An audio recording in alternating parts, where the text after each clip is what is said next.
The Omega took the poisoned arrow for the Alpha King. He marked her as his forever. The kingdom of Varnholde had not always been a place of fear. There were elders who still remembered the years when the wolves ran freely beneath autumn moons, when the howling that rose from the forests carried no sorrow, only the raw and beautiful sound of a people celebrating what they were.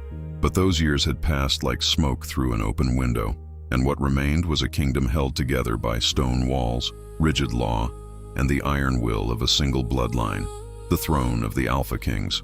Brennan Voss had inherited the crown at 23, too young by any measure, and too scarred by the manner of its passing. His father, King Harlan Voss, had been assassinated during a winter feast, a poisoned goblet pressed to his lips by a servant who vanished before the body hit the floor. The court had erupted into chaos. 3 noble houses had vied for the throne in the weeks that followed, each claiming lineage, each brandishing swords.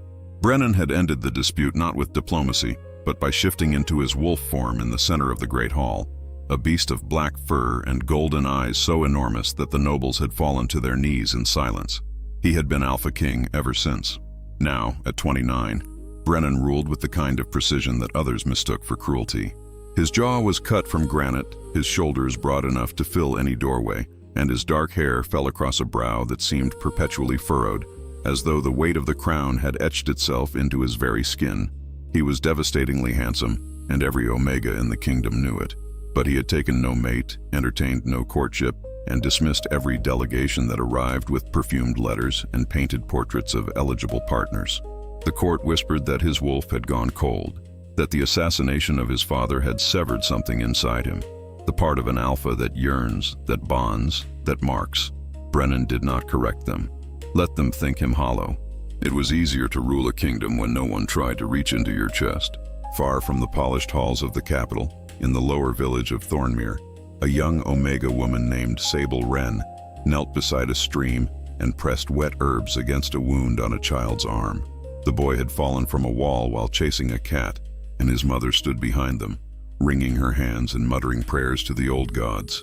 Sable worked quietly, her dark auburn hair tied back with a strip of leather, her green eyes focused with the kind of calm that made people trust her before she had spoken a single word. She was beautiful in the way that wildflowers are beautiful, not arranged, not displayed, but vivid and startling in the places you least expected to find them.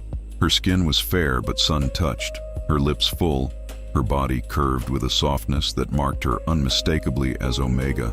She smelled of lavender and cedar smoke, a scent so gentle and layered that passing alphas often paused without knowing why. But Sable kept her head low and her presence quiet. In Thornmere, an Omega without a pack, without a bonded alpha, was vulnerable, and Sable had been alone since she was 16, when the fever had taken both her parents in a single merciless week.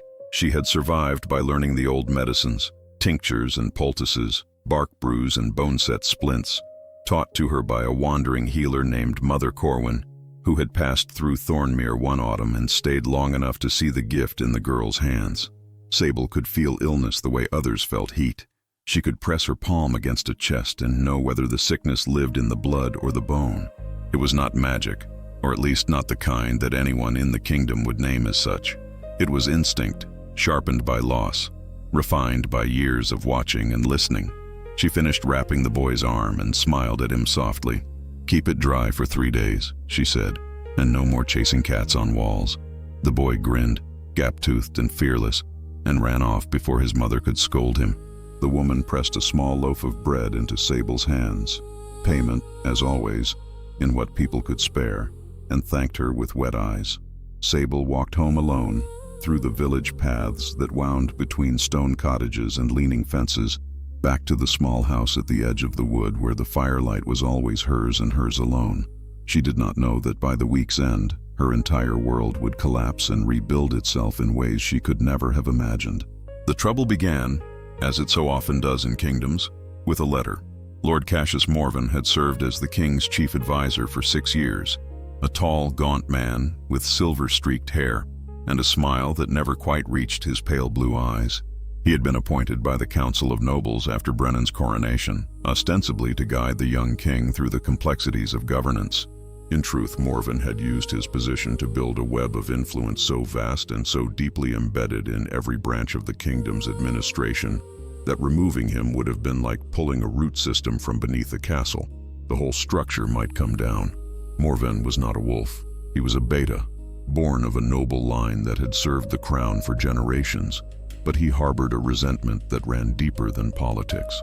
He believed with the cold certainty of a man who has justified his own ambition 1,000 times over, that the wolves had held power too long, that the era of alpha rule was an anachronism, a relic of a savage past, and that the throne of Varnholda should pass to a council he would, of course, lead.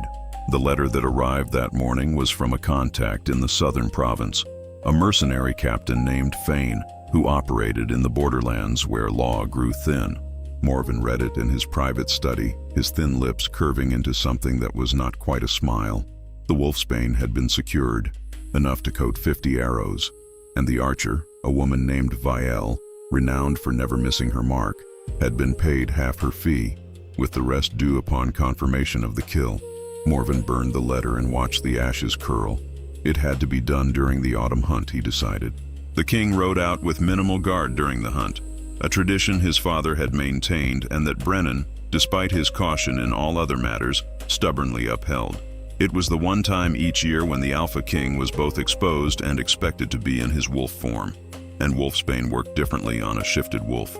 It did not merely poison. It paralyzed the bond between man and beast, trapping the wolf inside a body that could no longer heal, no longer shift back. Death came slowly, agonizingly, and no healer in the kingdom knew the cure.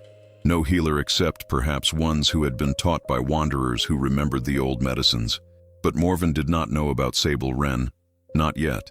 The autumn hunt was announced 3 days later, and the kingdom stirred with the particular excitement that accompanies tradition. Banners were hung in the capital, merchants lined the roads, and villages along the royal route prepared feasts and garlands. Brennan received the preparations with his usual stoic indifference, signing documents and reviewing maps of the hunting grounds, with the mechanical focus of a man who treated even celebration as duty. His second in command, a broad-shouldered alpha named Hadion Cray, stood beside him in the war room and studied his king with undisguised concern. Hadion was one of the few people alive who had known Brennan before the crown. They had trained together as boys, wrestled in the mud, howled at moons they were too young to properly honor. He had watched his friend calcify, year by year, into something efficient and unbreakable and profoundly alone. You could take a smaller route this year, Hadion suggested. Not for the first time. The Eastern Trail. Fewer eyes. The hunt follows the old path, Brennan replied without looking up. My father wrote it. His father before him. Your father also drank from a poisoned cup. The silence that followed was thick enough to cut. Brennan's golden eyes, the wolf's eyes, always present even in his human form, lifted slowly to meet Hadion's gaze. There was no anger there, only the vast and terrible patience of an alpha who has already considered every threat and chosen to face them anyway. Prepare the riders, Brennan said quietly. We leave at dawn. What neither of them knew was that the order had already been given. The archer Vielle was already in position in the forested hills north of Thornmere, her quiver loaded with arrows whose tips glistened with a dark, oily substance that smelled faintly of rotting flowers. She was a patient woman. She had been killing since she was 15, and she had never once felt remorse.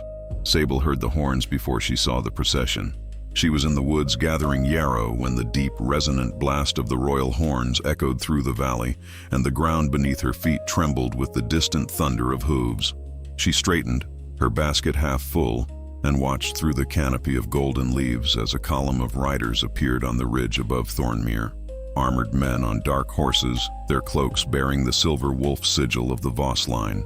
And at the front, mounted on a stallion so black it seemed to absorb the light, rode the Alpha King himself. Sable had never seen Brennan Voss in person.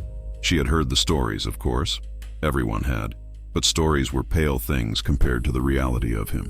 Even from a distance, she could feel the weight of his presence, a gravitational pull that made the air heavier, that made her omega instincts stir in ways she had spent years learning to suppress. He was magnificent. His posture was straight as a blade, his jaw set, his dark hair stirred by the wind. and even across the distance she could see the faint amber glow of his wolf's eyes surveying the land below. Something inside her chest tightened. Not fear, something older, deeper, more dangerous than fear. She forced herself to look away, gathered her basket, and walked quickly back toward the village. There was no reason for an Omega healer from Thornmere to concern herself with the affairs of kings. She had patients to tend to. She had work to do. She had a life that was small and quiet and safe, and she intended to keep it that way. The universe, as it often does, had other plans. The hunting party made camp in the meadow south of Thornmere, a sprawling arrangement of tents and cook fires that transformed the quiet countryside into a temporary court. Nobles mingled with soldiers, hounds bayed at the edge of the tree line, and the scent of roasting meat drifted through the evening air. Brennan sat in his command tent, reviewing the route for the following day's ride, when Hadian entered with a troubled expression. "There is a problem," Hadian said. "3 of the outriders have fallen ill. Stomach cramps, fever. Could be bad water from the stream crossing." Brennan frowned.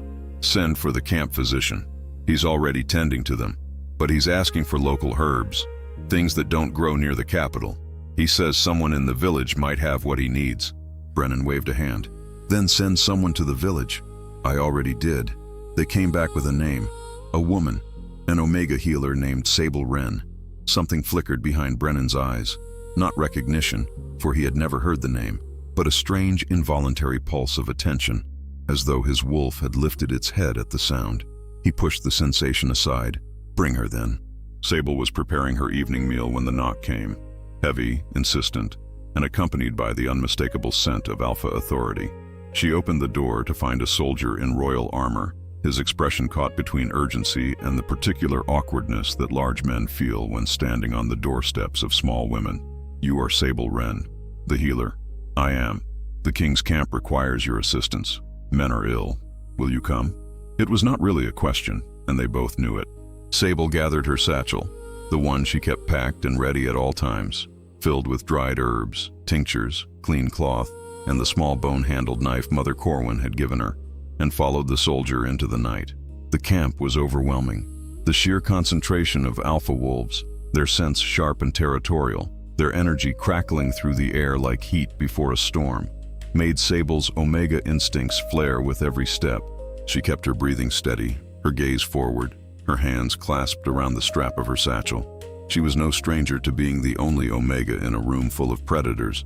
She had learned long ago that the key was not to hide the vulnerability, but to carry it with such calm that it ceased to look like vulnerability at all. She was led to the physician's tent, where 3 soldiers lay groaning on cots, their faces sheened with sweat. The camp physician, a beta man with ink-stained fingers and worried eyes, looked up at her arrival with undisguised relief. "Cramping in the lower gut, fever, pupils dilated," he reported. "I suspect marsh thistle contamination in the water, but I have nothing to counteract it." Sable knelt beside the first man and pressed her hand to his abdomen. She closed her eyes. The heat beneath her palm told her what she needed to know. The sickness was in the intestines, not the blood, and it was moving fast but had not yet reached the organs. She opened her satchel and began to work. Within an hour, all 3 men had been given a brew of crushed charcoal, white willow bark, and a tincture of golden seal that Sable kept in a stoppered clay bottle. The fevers began to break. The groaning subsided. The physician watched her with something close to awe. "Where did you learn this?" he asked.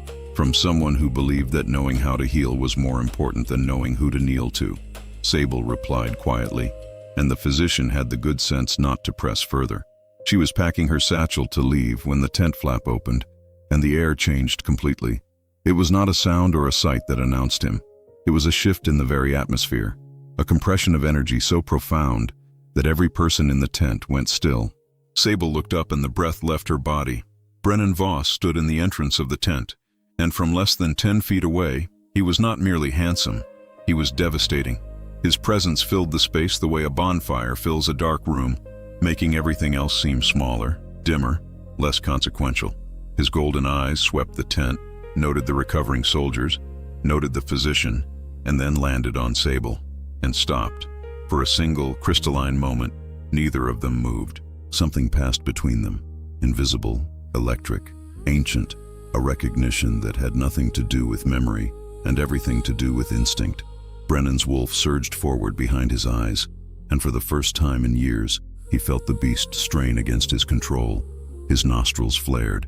The scent that reached him was lavender and cedar and something beneath it, something warm and golden that he had no name for, but that his wolf recognized with a certainty that bordered on violence. Mate. The word detonated in his mind like a thunderclap, and he clenched his jaw so hard his teeth ached. No. Impossible. He had shut that door years ago. He had sealed the part of himself that could bond, could claim, could need. He was the Alpha King, and he needed no one. But his wolf howled inside him, a sound so raw and desperate that for one terrifying moment, Brennan thought he might shift right there in the tent, surrounded by witnesses, undone by the scent of an Omega healer from a village he had never bothered to learn the name of. "You are the healer," he said, and his voice came out rougher than he intended. Sable rose to her feet. She was trembling. She could feel it in her hands, in her knees, in the very marrow of her bones, but she met his gaze and held it. "I am, Your Majesty. You have my thanks. The soldiers will be compensated for your service. I don't require compensation." His brow lifted, just slightly. "Everyone requires something. Then perhaps I require only to go home." Something shifted in his expression. A crack in the granite, a flicker of something that might have been surprise or admiration, or the faintest trace of a smile that had not touched his face in months. "Then you are free to go." Sable inclined her head and walked past him. As she passed, her shoulder came within inches of his chest, and the scent of her hit him like a physical blow. His hand twitched at his side.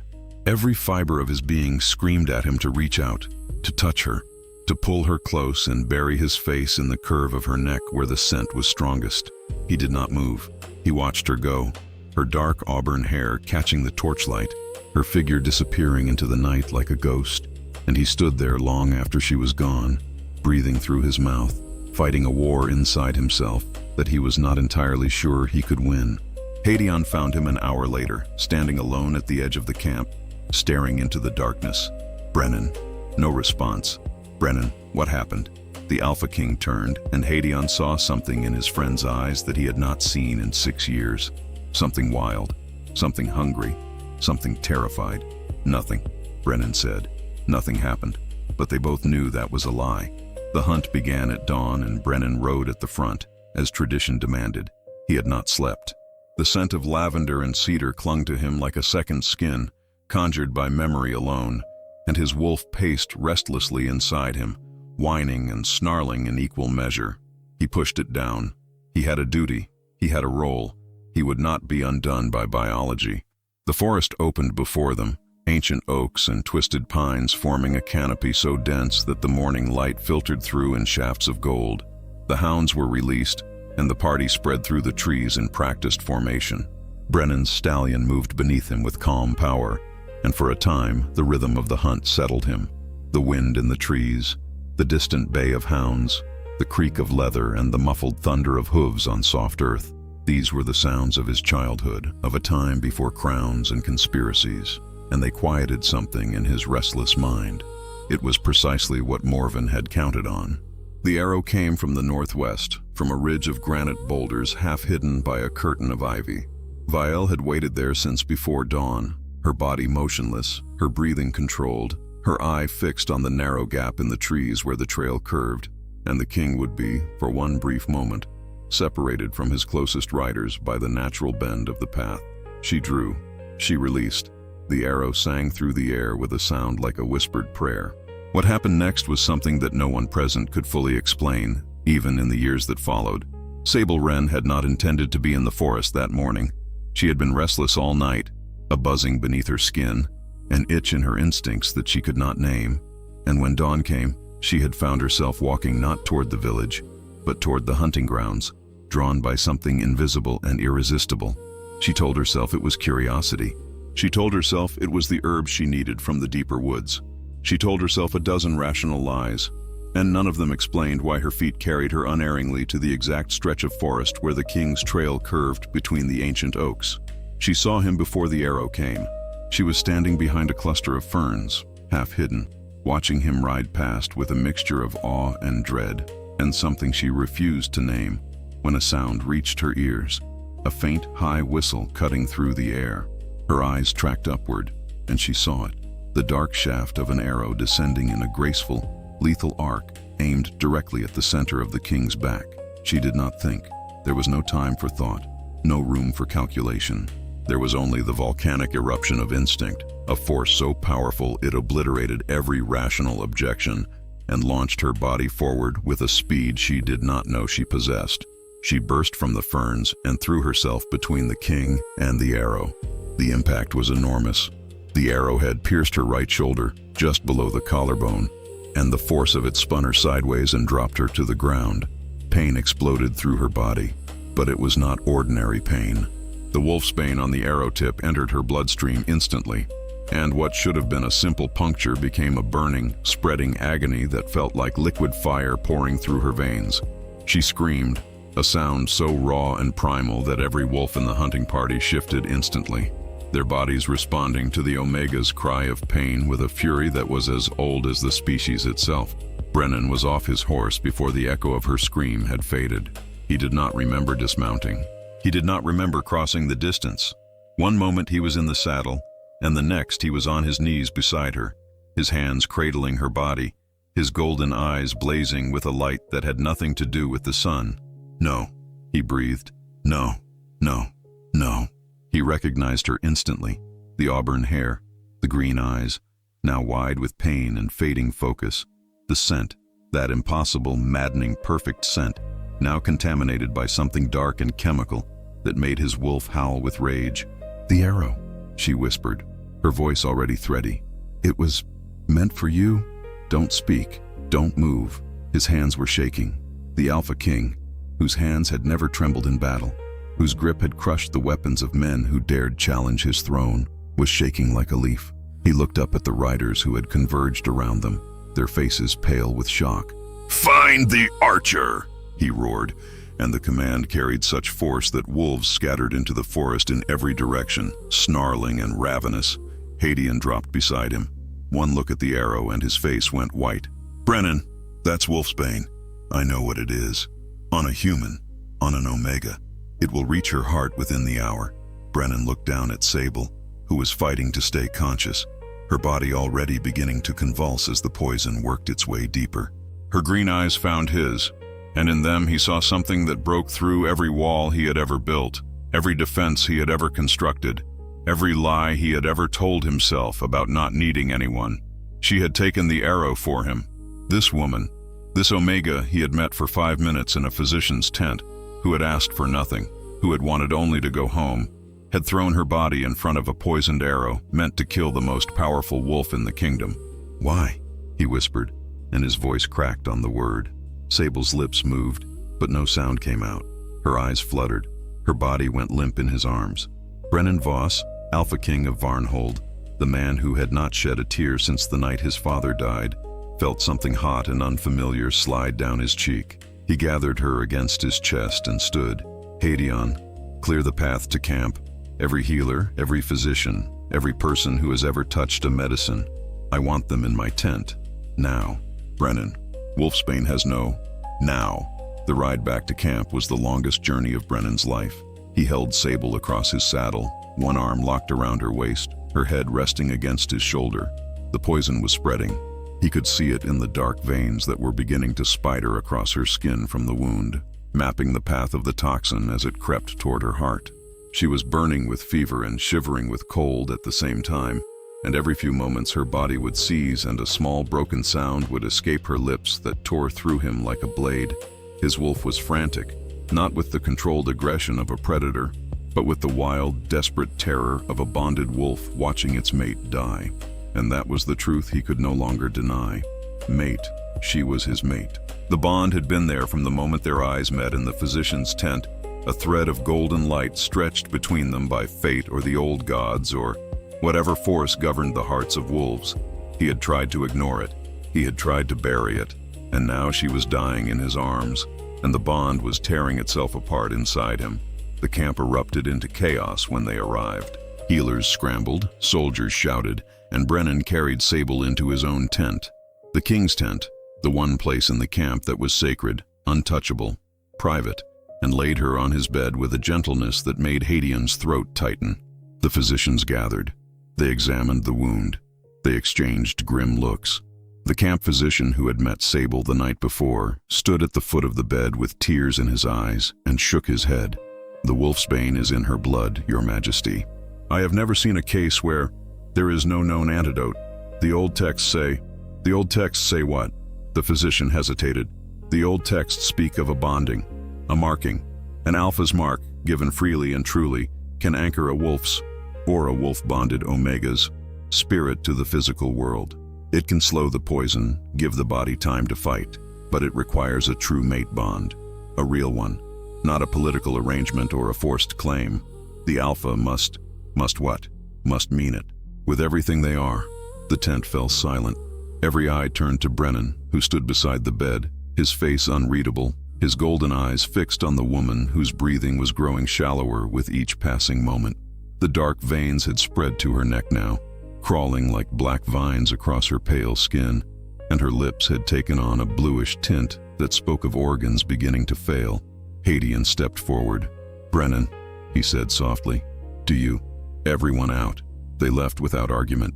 Even Hadian, who had never once retreated from his king's side, recognized the look on Brennan's face and knew that what was about to happen was not something meant for witnesses. Alone with her, Brennan sank to his knees beside the bed. He took her hand. It was cold, so cold, and he pressed it against his chest where his heart hammered like a war drum. "I don't know if you can hear me," he said, and his voice was raw, stripped of authority, stripped of everything except the naked truth of a man confronting the most terrifying thing he had ever faced. "I have spent 6 years building walls. I told myself it was strength. I told myself it was duty. I told myself that the part of me that needed another person, that the part of me that could love, was a weakness I could not afford." He pressed his forehead against her hand. "You walked into that tent last night and you tore every wall down in a single breath. I felt you, Sable. I felt you in my bones. My wolf knew you before my mind did, and I was too much of a coward to face it." Her breathing hitched. A small tremor ran through her body. "You took an arrow for me. You, who owed me nothing. You, who asked only to go home. You threw your body between me and death, and I will spend every day of my life trying to deserve that, if you will let me." He leaned down, his lips hovering at the curve of her neck, at the place where an alpha's mark would bind two souls together in a bond that transcended life, transcended death, transcended every law and tradition and convention of the mortal world. "I am not marking you because of the poison," he whispered. "I am marking you because you are mine, and I am yours, and I have known it since the moment I breathed your name." His teeth grazed her skin. His wolf surged forward, not with violence, but with a tenderness so fierce it made his whole body ache. And then he bit down, gently, precisely, pouring every ounce of his alpha essence, his strength, his love, his unbreakable will into the mark. The effect was immediate and blinding. Light erupted from the point of contact, not ordinary light, but something golden and alive, a radiance that pulsed with the rhythm of two hearts beginning to beat in unison. The mark burned itself into her skin, a crescent of interlocking wolves that shimmered with an inner fire. Brennan felt the bond lock into place with a force that stole his breath, a connection so deep and so total that he could feel everything she felt. The pain, the poison, the cold grip of death retreating as something warm and immense rushed in to take its place. The dark veins on her skin began to recede, slowly at first, then faster, pulling back from her neck, her collarbone, retreating toward the wound as the mark's power drove the wolfsbane back. Sable gasped, her first full breath in 20 minutes, and her eyes flew open, wide and wild and brilliantly, impossibly green. She saw him above her. She felt the mark on her neck, hot and throbbing and alive with a sensation that was equal parts pleasure and belonging. She felt the bond, a golden thread connecting her to him, pulsing with his heartbeat, his warmth, his fierce and terrified love. "Brennan," she breathed, and the sound of his name in her voice, not "Your Majesty," not the king, but his name, spoken with the intimate familiarity of a soul that recognized its other half, shattered something in him that he had not known was still intact.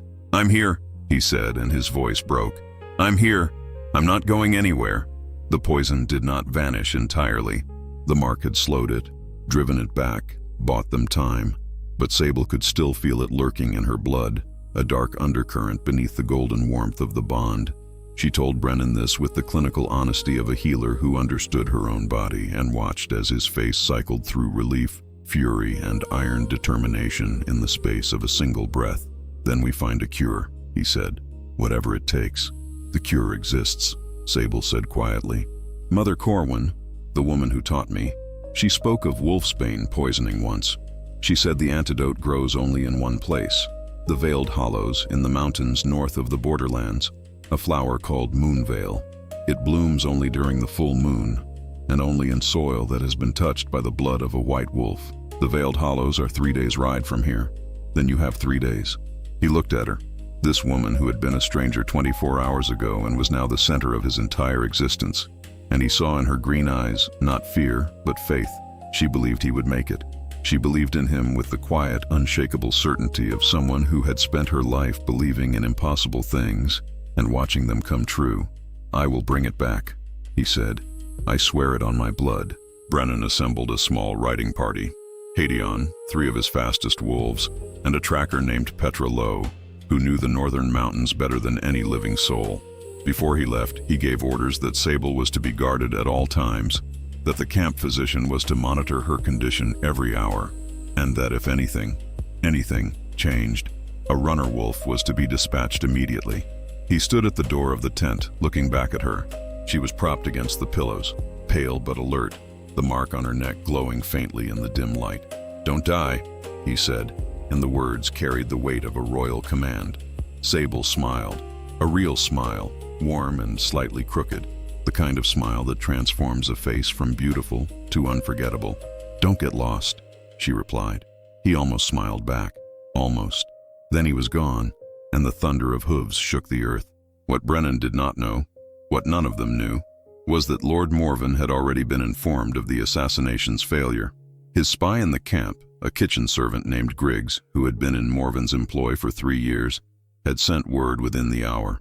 The arrow had struck an Omega woman, not the king.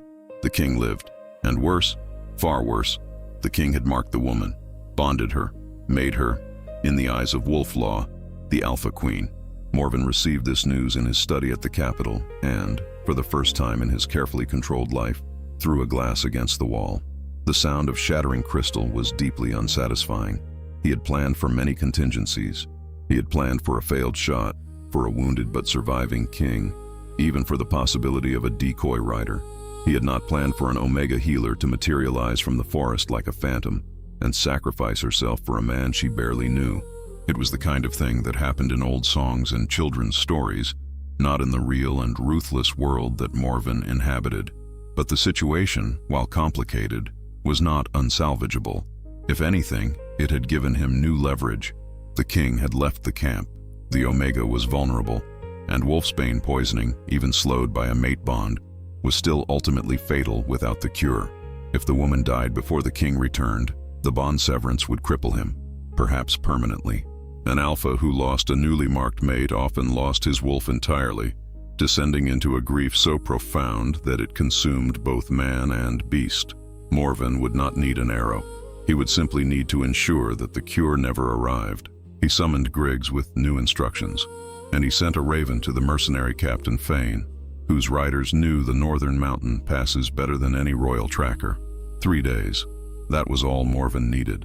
3 days to destroy the Alpha King, not with poison or blades, but with heartbreak. Sable fought the poison with every tool she had, alone in the king's tent, which smelled overwhelmingly of him, of pine and iron and the electric musk of Alpha Wolf, a scent that both tormented and sustained her. She directed the camp physician in preparing the poultices and tinctures that would slow the wolfsbane's progress. She could feel the bond like a lifeline, Brennan's presence a distant but constant warmth in her chest, and she clung to it the way a drowning woman clings to a rope. But she was not idle. She was a healer, and she had spent her life observing, analyzing, and understanding. And as the hours passed, certain things began to trouble her. First, the arrow. Wolfsbane was rare, expensive, and nearly impossible to obtain in quantities sufficient to weaponize. Whoever had organized this assassination had resources and connections far beyond those of a common brigand or disgruntled noble. Second, the archer. The hunting party had searched the ridge and found the archer's nest.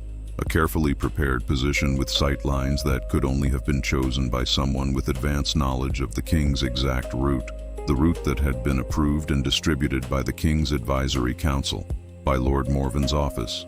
Third, the kitchen servant, Griggs. Sable had noticed him lingering near the king's tent twice since Brennan's departure, once near the water barrel, once near the supply crates. He had not approached her, he had not spoken, but his scent carried the sour note of deception, and his eyes had the particular quality of a man counting things.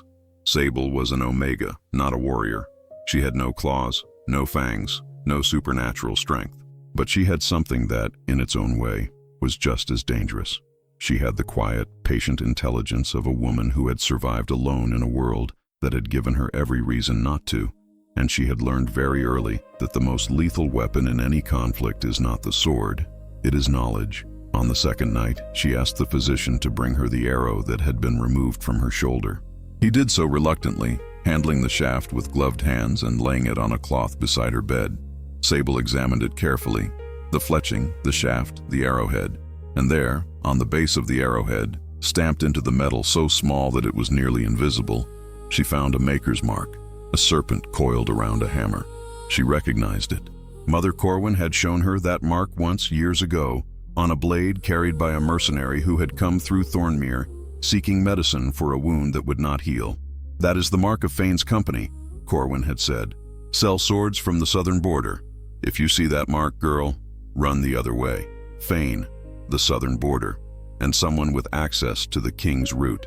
Sable looked at the arrow for a long time. Then she called for Hadion's lieutenant, a sharp-eyed female alpha named Corva Marsh who had been assigned to guard the tent, and told her everything. Corva listened without interruption, her expression growing harder with each revelation. When Sable finished, Corva stood and drew her sword. "I will take the servant Griggs into custody," she said, quietly. Sable cautioned, "If whoever is behind this learns that we know, they may accelerate their plan. The king is still in the mountains. He is vulnerable."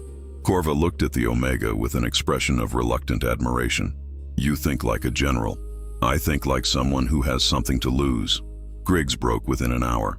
Under Corva's interrogation, which Sable noted with grim approval, required no physical force, only the immovable pressure of an alpha's authority and the promise of what would happen if cooperation was not forthcoming.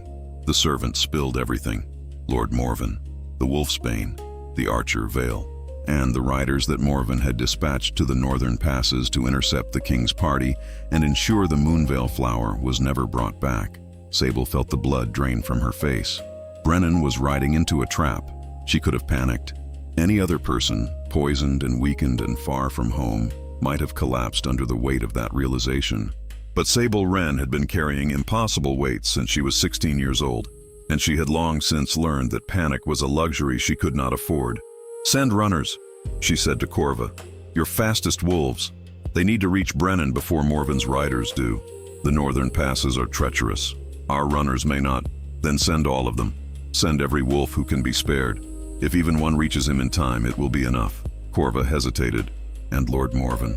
Sable's green eyes hardened into something that looked remarkably like the gaze of the Alpha King himself.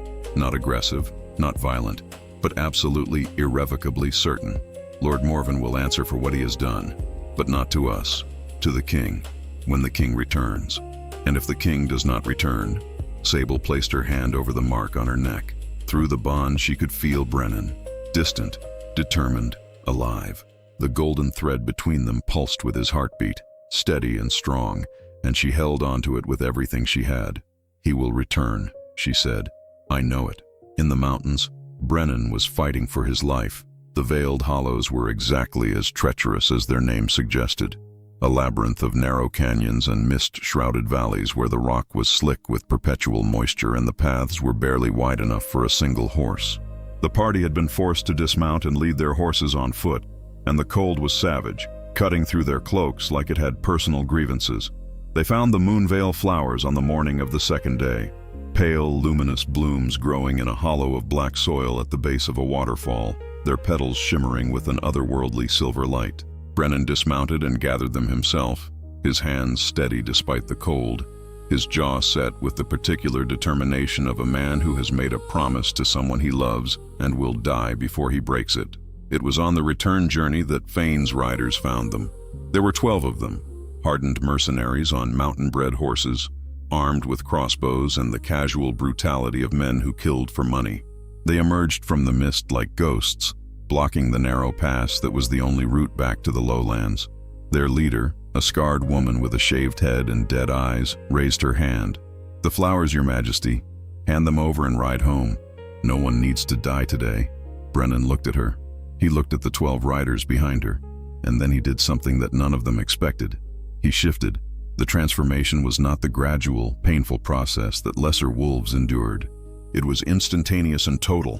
One moment a man stood in the pass, the next a wolf of enormous size exploded into existence, black as midnight, with eyes of molten gold and teeth that gleamed like ivory daggers. The sound that came from his throat was not a growl. It was a roar, a sonic blast of alpha dominance so overwhelming that 3 of the mercenaries' horses reared and threw their riders, and 2 of the men simply turned and fled, their courage evaporating like morning frost. Hadeon shifted beside him. The 3 wolves of the guard shifted. Petra Lowe, the tracker, drew her bow. The battle in the pass was brief, savage, and decisive. Brennan moved through the mercenaries like a force of nature, his massive wolf form impossibly fast, impossibly powerful. He did not kill unless forced to. He was a king, not a butcher. But the men and women who tried to stand against him found themselves disarmed, thrown and pinned with a precision that spoke of years of combat training and an alpha's natural supremacy. The scarred leader was the last to fall. She drew a blade coated with something dark, more wolfsbane, Brennan realized with a surge of fury, and lunged at him. He caught her wrist in his jaws, crunching through armor and bone, and she screamed and dropped the blade. He released her, shifted back to human form, and stood over her, breathing hard, his golden eyes blazing. "Who sent you?" he demanded. She spat blood and laughed. "You already know." He did. He had known from the moment the arrow flew. There was only one person in the kingdom with the resources, the access, and the motive to orchestrate an assassination of this complexity. One person who stood to gain everything from the Alpha King's death. "Morvin," Brennan said, and the name tasted like poison on his tongue. The scarred woman grinned with bloodied teeth. "The Lord sends his regards." Brennan turned away from her. The moonveil flowers were safe, tucked in a padded pouch against his chest. His wolves were battered but alive, and somewhere to the south, in a tent that smelled of lavender and cedar, a woman with green eyes was waiting for him. He mounted his horse and rode like the wind itself was chasing him. They met the runners on the evening of the second day. 6 wolves, exhausted and trembling, sent by Corva on Sable's orders.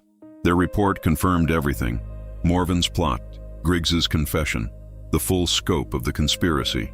Brennan listened in silence, and those who watched him saw something terrifying settle over his features. Not rage, though rage was there, burning beneath the surface like magma beneath stone. It was clarity, the cold, absolute clarity of a king who has identified his enemy and knows, with perfect certainty, exactly what must be done. He reached the camp on the morning of the 3rd day, riding in at a gallop that scattered soldiers and sent the hounds howling. He was off his horse before it had fully stopped, the moonveil flowers in his hands, and he burst into the king's tent to find Sable propped in bed, pale as snow but alive, her green eyes finding his the moment he entered. "You made it," she whispered. He crossed the tent in 3 strides and knelt beside her. His hand found hers. The bond between them surged with warmth, and for one long moment they simply held each other's gaze, saying with their eyes everything that words were too small to contain. Then Brennan turned to the physician. "The moonveil. How do we use it?" Sable answered for him. "Crush the petals and mix them with spring water and the blood of the bonded alpha. The antidote requires both, the flower's essence and the mate's sacrifice." Brennan did not hesitate. He drew his knife, cut his palm, and let his blood drip into the mortar where the physician was already grinding the silvery petals. The mixture glowed, faintly at first, then brighter, a liquid luminescence that seemed to pulse with the same rhythm as the mark on Sable's neck. She drank it. It tasted of moonlight and iron, and the moment it entered her system she felt the wolfsbane begin to die. Not retreating this time, but dissolving, breaking apart at the molecular level, consumed by the combined power of the moonveil and the bond. The dark veins faded, the pain ebbed, and strength, real, deep, foundational strength, flooded back into her body like water returning to a dry riverbed. She exhaled. For the first time in 3 days, she breathed without pain. Brennan's head dropped forward until his brow rested against their joined hands, and his shoulders shook with a single, silent sob of relief. But the story was far from over. Lord Cassius Morvin was arrested at midnight in his study at the Capitol, surrounded by the coded letters and financial records that Corva's soldiers had spent the day securing. He did not resist. He did not beg. He stood with his hands behind his back and his chin raised and looked at the soldiers who bound him with the contemptuous calm of a man who believed, even now, that he was smarter than everyone else in the room. The trial was held in the Great Hall, before the assembled court and the representatives of every noble house in the kingdom.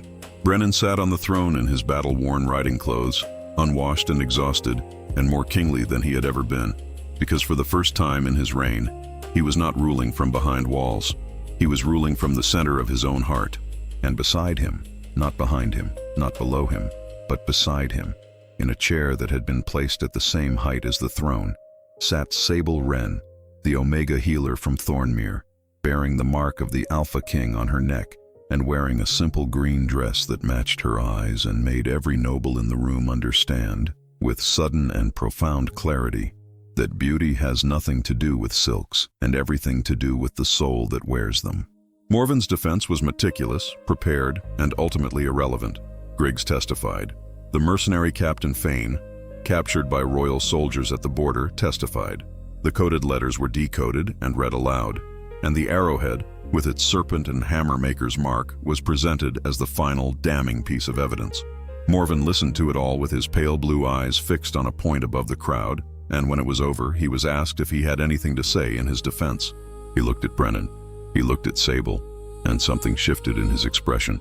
A crack in the ice, a flicker of something that might have been, in another man, regret. "I believed I was saving the kingdom," he said quietly. "I believed that the rule of wolves was a relic, that you would lead us into darkness. I was wrong about the method. I may have been wrong about you." His eyes settled on Sable.